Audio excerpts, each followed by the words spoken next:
And welcome back, all of you gangsters, to the Girls Ask Guys show. This is the place where all of us try to figure out flirting, dating, relationship, breakups, and everything else that life throws at us. I'm one of your hosts, John. And I'm the other one, Ashley. And welcome back. This is part 2 of our manipulation episode. So the first episode, we talked about it from the girl's perspective, and now we're going to talk about it from the guy's perspective. Manipulation, we'd like to make clear that manipulation can and is a form of abuse, and that if you feel that you are being abused or manipulated, we need you to get someplace safe. You know, call the cops, call a friend who you know you can stay with, because your safety is our number one priority in all things. As light as, we have a lot of fun here, but we need to make sure you are aware that sometimes manipulation tactics are used by abusers. And if you feel that you are one of those people who is being abused and used, you need to contact somebody and you need to get help as soon as possible. Exactly. We do take your safety seriously. We do want people to be safe. And that is why we took this topic and we split it into so many different episodes, because it is a serious topic. There's a lot that's going on out there, and people are using what they are reading in books and watching on YouTube to manipulate people into doing things that they don't want to do.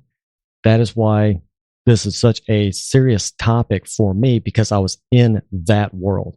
I don't want to see people getting manipulated or quote unquote tricked into doing things that they don't want to do. Now, if you're interested in taking a deeper dive into what is going on, we have a third part to this episode series where we take a slightly deeper look into that world and what is going on. So if that is something that you're interested in, listen to part 3 of this topic. Again, that's going to be a slightly shorter show than our normal 30-minute episodes. With that, we do have a question from a guy. It says, what do you think about girls who manipulate guys for her own benefit? And then he says, I feel that she is not into me but wants me to become a friend to use and manipulate me. I'm surprised that there is another guy who bought her a new laptop. I think she is able to play games with guys who like her. Is this normal? Should I even try? Can you please give an opinion on how to deal with this girl? I don't want to become her slave.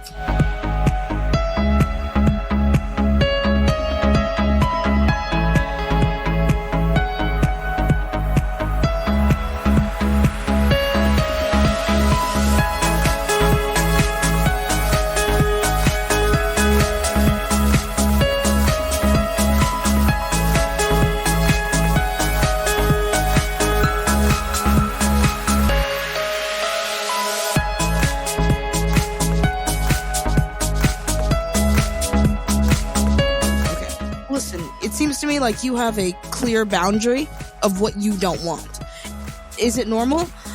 I hate to say it, but yeah, it's absolutely normal. Girls and guys alike, on both sides, it's almost transactional. They know that, okay, this person likes me, I can get them to do whatever I want, I just need to bat my eyes. Should you try? If you don't want to, don't. I like that last line. I don't want to become her slave. Actually, I would say that the last line, I don't want to become her slave. I mean, should you try? Well, if you want to risk falling into her traps and being manipulated, right? And if you're willing to put up with that and live with that, go ahead and try. I myself, been there, done that. I'm not doing it again. Right. And honestly, there are some relationships that are, correct me if I'm wrong, but they are purely transactional. Yes. I guess the word is sugar daddies. Yeah, I was going to say, what a sugar daddy is? Yeah, she probably has a couple of them. And beautiful women, sometimes beautiful men, they use their beauty to get what they want out of people. If you see this pattern and you don't want to partake in it, then no, you shouldn't try. But if you're okay with it, because like I said, sugar daddies they know exactly what's happening. The sugar baby knows exactly what's happening. I'm going to sleep with you. I'm going to be beautiful and on your arm. And in return, you're going to give me everything I want. It sounds crazy, but it works. There are some sugar babies out there and sugar daddies, because I actually watched a documentary on this. Amazingly enough, I mean, it caught my eye and I was like, okay, how does this work? But there are some of them where there is no sex involved. And what it is that, okay, I will be your arm candy as long as you give me what I want. Yeah, it's a fascinating concept. It's really awesome. And sometimes they just need a date. Absolutely. It used to be called escorts, and now it's sugar babies. Instead of going with a professional escort service where they are putting on an act. Well, the sugar baby's doing the same thing. She's putting on an act. They're cutting out the middleman. That's what they're doing. Yeah, they're just cutting out the middleman, the cash going straight to her. But they'll go out to the party with you. They'll hang on you. They'll bat their eyes. They'll flatter everybody and say nice things about you. And once the night is over, she gets what she wants and you got what you want. And now you both go your separate ways until you need some company or somebody to hang out with again. I see nothing wrong with it, personally. I'm perfectly okay with that. If you need a date and you want to offer me $10,000, $20,000 for that night, I will not sleep with you, but I will assist you on that date. Just the offer's out there, just so everybody knows. Well, I mean, if we actually break dating down, it doesn't matter who pays, whether the guy pays for the date or the girl pays for the date. It's a transactional system. That's why I can't remember the last time I've been out to a restaurant. That's why I do coffee dates in the middle of the day. One, I don't like going to restaurants. I've watched enough restaurant nightmares and restaurant rescues, and I'm like, oh, God. See? That's your problem. Yeah, I haven't developed a total phobia, but I am still like, I wonder what's going on back there. Also, I like cooking. And when I have a girl come over, we can both cook together and it turns into an experience. Right. Lots of laughs, lots of games. Sometimes the meal doesn't even get finished in time because we wind up burning some because we're laughing so hard doing something else. I've lost a lot of chicken that way. Yeah, I'm not a cooker like that. Like, I could not do that. I couldn't have a cooking. Well, we're going to try a cooking date. But it's pretty much probably going to turn into me being Gordon Ramsay. Like, that's how I get. Yeah, I mean, it just turns into a whole experience. But if I take a girl out, one, we're not going to a restaurant. If we do, that's like way down the line. Usually by that time, we're so comfortable with each other. We're just sitting at my place watching movies and heating up something in the microwave. That's serious business. I know I said back in episode 5, stop using the microwave. Don't use it as your primary cooker, okay? Don't heat up TV dinners, put them on a plate and say that you cooked it. That's not what I'm talking about. I'm going to cook up some fancy for you, some ketos. Yeah. Yeah, Hot Pockets doesn't count. First of all, yes, they do. I mean, I look at it this way. You're going to go out, you're going to spend on the cheap side $30 a plate, and hopefully it fills you up, because that's another problem I have with restaurants. I go there, I eat, and I'm still hungry afterwards. What the hell? I go there to not be hungry when I'm done. I don't need to pay to still be hungry. That's a good point. And then usually you're not talking very much during the meal, because if you talk too much, it gets cold and then it's no good. Yeah. Do you guys want dessert? No, I'm still trying to finish this because I'm starving. Or you try and finish it before it cools off, so you're not talking at all. Then you go to the movies. Right. Okay. Another, how much are tickets nowadays? I wait for everything to come out on Netflix or Amazon. Let's say it's $8. That's just so there's $16 right there plus tax. So $10. $8. It's like $12. I don't know. I haven't been to the movies in a long time. Last time I've been to the movies was like $7 a ticket. That tells you how long it's been since I've been to the movies. I think the last time I went to the movies, she talked me into it, and I went and watched The Incredibles. No. That's how long it's been. Okay. So you got that. Okay. You don't want to be thirsty. So there's another $4 or $5 just for one drink. Yeah. Popcorn. Can't do movies without popcorn. So there's another. Now, if she's like a real down chick, she'll sneak some snacks in for you. That's how you know you got to keep her. She might have to.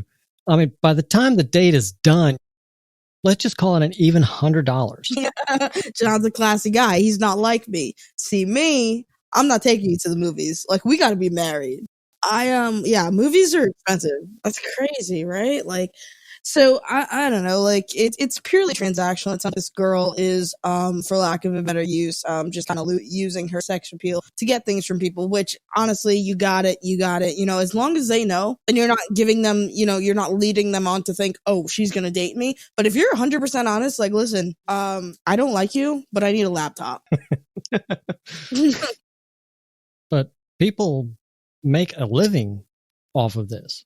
Look at the Kardashians. What have they done? Nothing. They became famous because their dad was on the trial of O.J. Simpson. That's how the Kardashian name got out there. Other than that, that family hasn't done anything. They make a living off of their drama, they make a living off of their looks. I personally am not attracted to any of. I don't think they're attractive.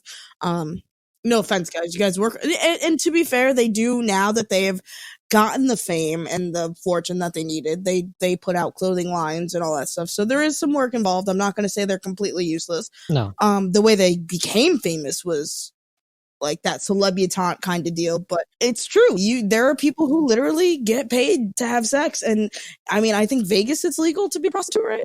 Not Vegas proper, but the outskirts of Vegas, yes. You're able to have sex for money. You're able to exchange goods. So if you don't, if she doesn't like you and she's just using that manipulation tactic of I'm sexy, please do this for me, and she puts that voice on because she really needs something. Like, no, dude. If you know that's who she is and you don't want to be that person, don't try. If you're okay with being that person, by all means, you provide that. Like, it's like strip clubs. Exactly. I just prefer not to go to a strip club. I mean, if you want to strip, hey, I got a couch. I got a couch and a bowl, though. I do. Regardless, I'm a very disgusting man. I mean, at the beginning of this, he says he has a crush on her, so he's obviously attracted to her. I mean, he says she's attractive. Now, everybody's level of attractive is different. A lot of people, they're like, oh, Kim Kardashian's hot. For me, she's a 5. Yeah, she's not a specific type. But there are people that make a living off their looks. Look at models. Cindy Crawford was a major hit for a long time. Who's the other one? Brooke Shields was a model, became actress. Brooke Shields, Heidi Montag. Yeah. I mean, or Heidi Klum, sorry. Yeah, I mean, they made a living off of their looks. And guys wanted to be with them. A lot of girls wanted to be them. Gia Karanji, she was like the first model ever. I have a weird obsession with Gia Karanji. She's a beautiful person. She got paid for the same thing. Yeah.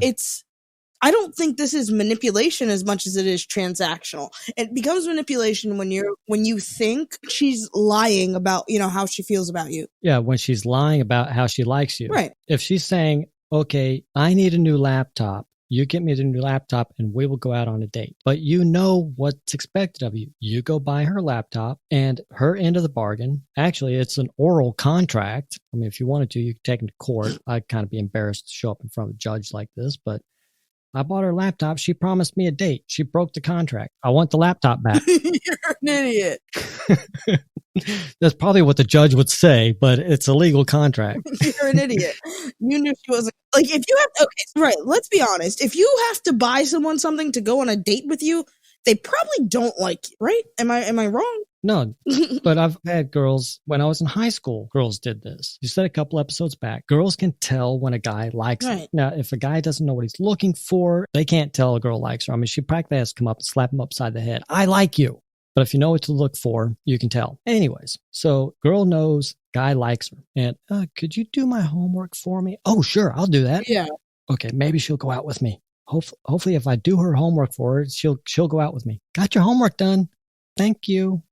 I need a biology paper done. Mm-hmm. There's that hope again that we talked about a couple episodes back. Hope. She's going to pull at that. I mean, that's how guys get the supposed promise of a date, a kiss, possibly sex. They're going to do anything and everything. I mean, oh, you want a house? I'll buy a house. You know what? That's crazy. And not for sex, obviously. Sex is not something that's super, like, I have to work super hard to get laid. It's more of a, for me, when it comes to that kind of thing, it's relationships. So I'm one of my biggest faults ever is, I'm serial monogamous. So if it comes to my relationship ending, I will pull that transactional thing. What do you need? What can I do? That's weird promise of like a shitty relationship. Yeah.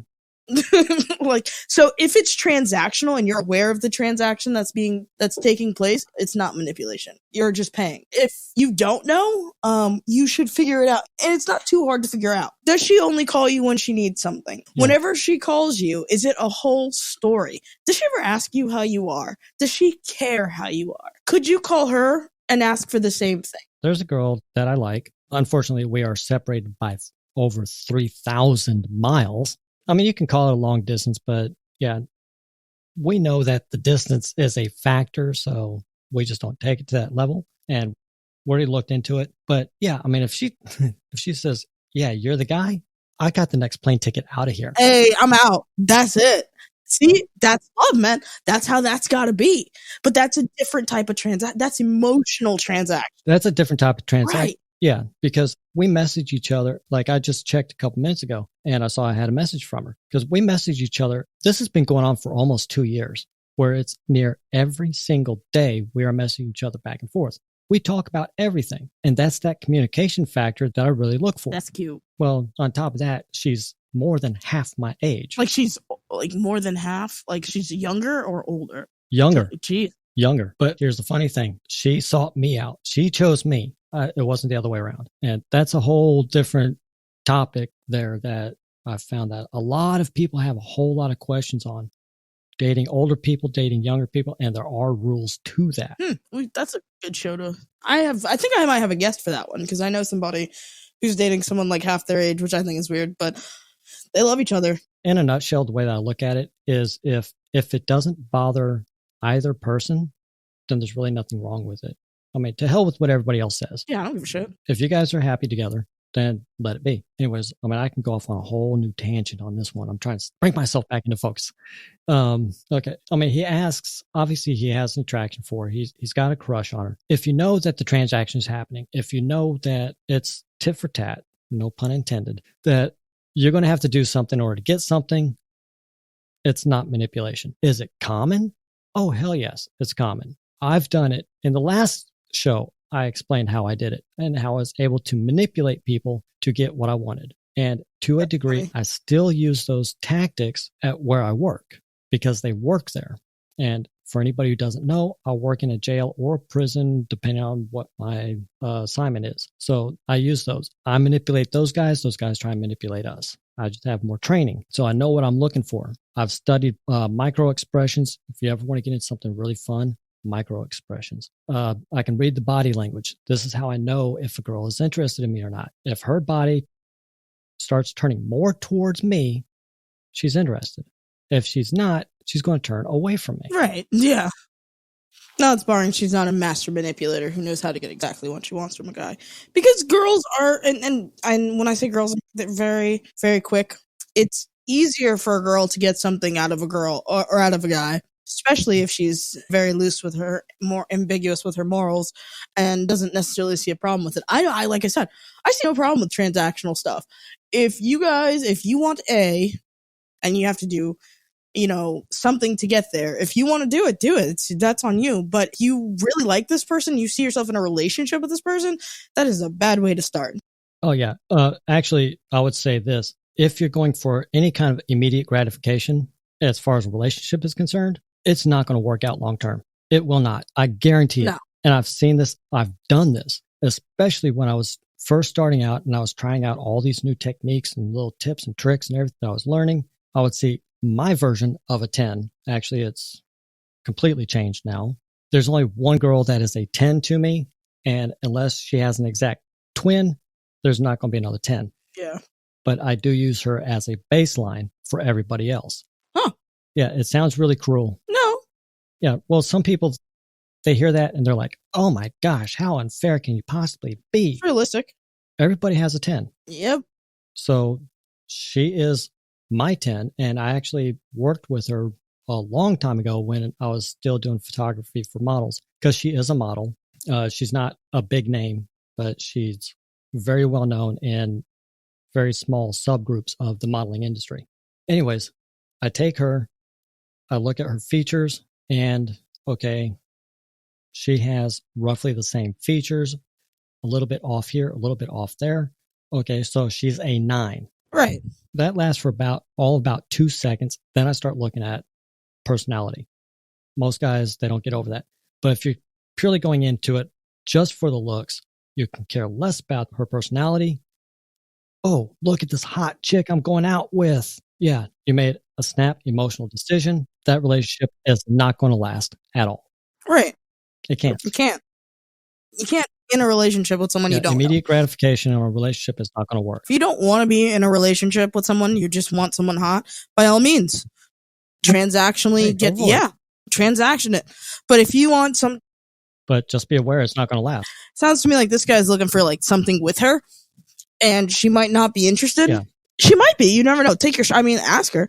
But if she's like not into you, then it's going to be a transactional kind of thing. It's going to be like, oh, I'll hang out with you, but you have to take me to dinner and pay for everything.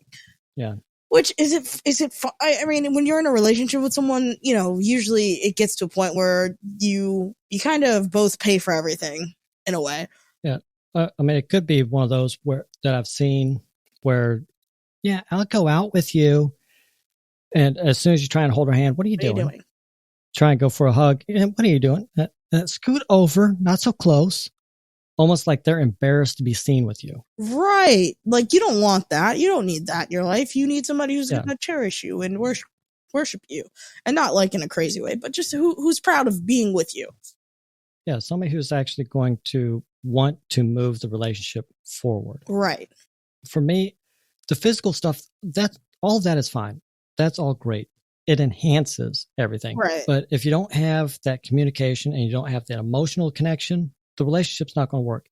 There has to be an emotional connection. Right. And I think that's a big part of this too. If you're emotionally into someone who's vapid and clearly, like I said, ambiguous with her, sex appeal and everything like that. If you're into someone like that, then you have to know what type of relationship you're going to get into. She's not manipulating you. She's literally saying, this is who I am. And you're saying, that's okay. I still want to be with you. Don't get upset. Yeah. Don't get all butthurt. Right. Yeah. She's got this. She's got that. You're walking into that and you are agreeing to be her little slave. Right. She snaps her fingers and says, this is what I want. You're going to give it to her. Exactly. Yeah. This isn't a manipulation. Is it common? Yes. And it's common on both sides. I've done it to girls. I'm ashamed of it. Yeah, don't be that guy. Yes, that is a part of my life that I actually went through. I learned from it. And that's one of the reasons that I do this, is to let guys know that this is not okay. Yeah. To let girls know, hey, these are the exact techniques that guys will use. And these techniques are still being taught. You can go out and type in pickup artist on YouTube and you will see these techniques being used. They actually record it. Of course, there's never one of them actually never gets the girl. They always get the girl. They don't show the other 52 times that they struck out. And we're going to wrap this episode at this point. We are aware that this is a shorter version than we normally do release, but we are so passionate about this topic that we did not want to try and cram everything into an hour and a half, 2 hour long episode. So we broke it into 3 separate parts. The third part, we take a deeper dive into looking at manipulation, my encounters with that world, and other points that may be of interest to you if you are looking for more information on manipulation. So with that, go out there, live life on your terms, master this thing that we call life, and we will talk to you on the next one. This has been a production of The Girls Ask Guys Show. Visit us over at thegirlsaskguyshow.com, where you can subscribe to our newsletter, submit your questions, and request to be a guest on the show. Please rate our show and leave us some honest feedback and let us know how we are doing. We really appreciate everyone listening, and we will talk to you on the next one.